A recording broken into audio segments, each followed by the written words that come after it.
il vous a été fait la grâce non seulement de croire en Christ, mais encore de souffrir pour lui. Philippiens chapitre 1, verset 29.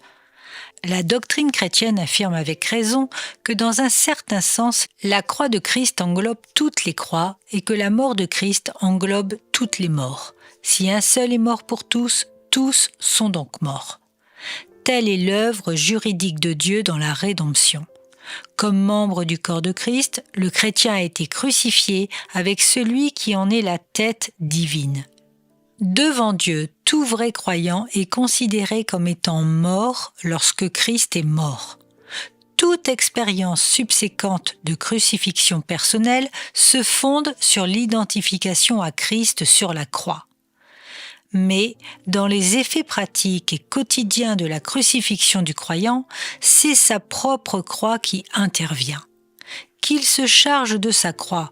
Ce n'est évidemment pas la croix de Christ, c'est plutôt la croix personnelle du croyant, au moyen de laquelle la croix de Christ est rendue efficace pour tuer la nature mauvaise de ce pécheur repenti et le libérer de son emprise. La croix du croyant est une croix qu'il porte de son plein gré. C'est là que réside la différence entre sa croix et celle sur laquelle les Romains faisaient mourir leurs condamnés. Ils allaient sur la croix contre leur volonté. Le chrétien, lui, y va parce qu'il l'a décidé.